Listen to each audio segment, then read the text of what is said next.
MQM की बहाली की इस तरह बात हो रही है, डॉक्टर इशरत लिबास साहब आने वाले हैं। कराची ज़ाहिर है एक अमन शहर में कायम हुआ है और कुछ लोग अल्ताफ़ हुसैन को रिलीफ मिलने की बात भी कर रहे हैं कि वो जो है अब आवाज़ आने वाली है। तो ऐसे माहौल में आप क्या देख रहे हैं, क्या सूरत हाल होगी? देखिए, मैं समझता हूँ कराची वाले जो हैं वो बड़े बाशऊर हैं और वो लोग ख़ुद फ़ैसला करेंगे कि अपने मुस्तक़बिल में वो क्या चाहते हैं। क्या वो 1990 का, 88 का, अर्ली 2000s का कराची चाहते हैं, या वो आजकल का कराची चाहते हैं कि जहाँ पर रौनकें बहाल हुई हैं, जो लॉ एंड ऑर्डर सिचुएशन बहुत ही बुरी थी शहर की, जो बहाली की तरफ गई है।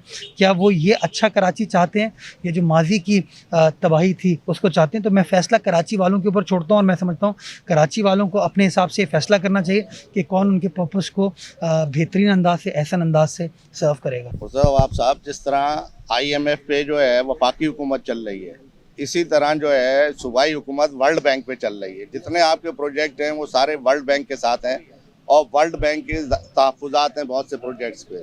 तो कराची के अवाम जो टैक्स देते हैं वो पैसा कहाँ जा रहा है? 18वीं तरमीमी के बाद तमाम इख्तियारात, तमाम फंड आपके पास आ रहे हैं। कराची की आवाम जो इनकम टैक्स देती है, सेल्स टैक्स देती है, वो तो वफाक के पास जाता है। ये समझने की ज़रूरत है। ये टैक्स सिंध हुकूमत के पास नहीं जाता, ये वफाक के पास जाता है। वफाक फिर एनएफसी की मद में पैसे मुंतकिल करती है तमाम सूबाई हुकूमतों को, जिसके अंदर डेवलपमेंट का काम भी होता है और जो आपके एडमिनिस्ट्रेटिव एक्सपेंसेस हैं उनको भी किया जाता है।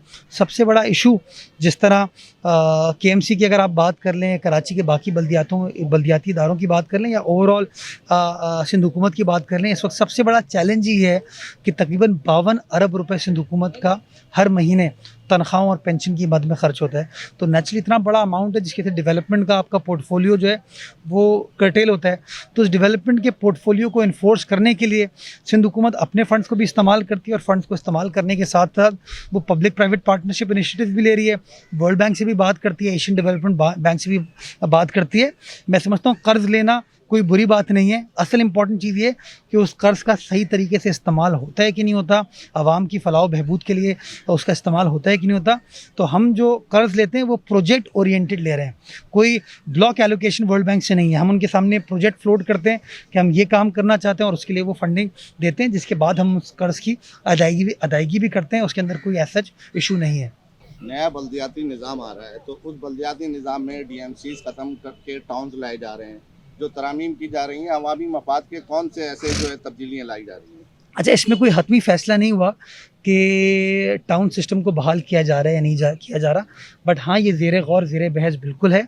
और हमारी जो अपोजिशन की सियासी जमातें हैं सूबे की, उन्होंने भी हुकूमत को, जब उनकी वज़ीर बल्दियात से मशावरत हुई थी, उन्होंने इस तरह की बात प्रपोज़ की थी कि टाउन सिस्टम या रूरल सिंध के अंदर जो तहसील का तालका सिस्टम है वो ज़्यादा मौसर था।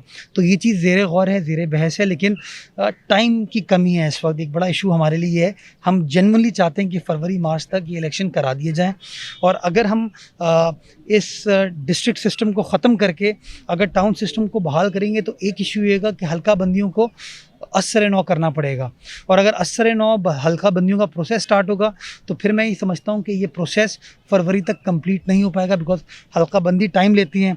फिर उसका एक जुडिशल प्रोसेस है कि जिन लोगों को एतराज़ात हैं वो एतराज़ दाखिल करते हैं, उसके ऊपर इलेक्शन कमीशन अपना फ़ैसला सुनाती है, वो फ़ैसला फिर अदालत में भी चैलेंज होता है। तो मैं समझता हूँ अगर हम उस तरफ गए तो फिर फरवरी का जो हमारा टारगेट है इलेक्शन कराने का, शायद वो उसको डिले करना पड़े। तो हम हद्दुल इम्कान कोशिश ये करें कि फरवरी मार्च की जो हमारी अनाउंसमेंट है, जो कमिटमेंट है, हम फरवरी मार्च तक इंशाल्लाह बल्दियाती इंतखाबात करा लें। साहब ने आपको जो टास्क दिए हैं उसमें क्या क्या है कराची शहर के लिए? कराची में पानी, कराची में सीवरेज, कराची में ट्रांसपोर्ट, कराची में सेहत, कराची में सड़कों का कौन सा ऐसा मसला है जो कराची में नहीं है? दुनिया के बदतरीन शहरों में शुमार होने वाला ये शहर कराची हो गया है। तो इस वक्त आप एडमिनिस्ट्रेटर हैं, तो आप ऐसा क्या काम, कानून के भी आप मुशीर हैं और कानूनदान हैं आप, तो आप क्या ऐसी तरामीम और ऐसी ये कौंसिल में करके जाएंगे जिससे इस शहर को बेहतरी है? नहीं, मैं बताया ना कि इशू इख्तियारात का नहीं है, उन इख्तियारात के सही इस्तेमाल का है। और मैं ये समझता हूँ कि कोई इदारा भी जिसकी रेवेन्यू स्ट्रीम ठीक ना हो, अगर आप अपना घर चलाते हैं और आपके घर में आपकी आमदनी आपके पास नहीं आ रही हो तो आप अपने घर को नहीं चला पाएंगे। कोई प्राइवेट कंपनी जो है जब तक उसकी रेवेन्यू स्ट्रीम नहीं होगी वो नहीं चल पाएगी। तो हम कैसे एक्सपेक्ट कर सकते हैं केएमसी जैसा इदारा, डीएमसी जैसे इदारे जो है वो रेवेन्यू स्ट्रीम के बगैर सर्वाइव कर पाएँ। तो मैं हमेशा से पहले दिन से कह रहा हूँ कि मेरा टारगेट ये है कि ऐसे चेक्स एंड बैलेंसेस सिस्टम के अंदर होने चाहिए ताकि वो जो शहरियों का पैसा है वो केएमसी के पास आए और केएमसी के पास आने के बाद सही तरीके से वो शहरियों के बेहतरीन मफाद में खर्च भी किया जाए। तो मेरा जो बुनियादी टारगेट है वो टारगेट ये है कि मैं इन चीज़ों को ठीक करके जाऊँ। बाकी जो इंफ्रास्ट्रक्चर को ठीक करना है, जो और चीज़ों को ठीक करने की ज़रूरत है, वो तो मैं एडमिनिस्ट्रेटर हूँ ना हूँ, ये मेरा अपना शहर है।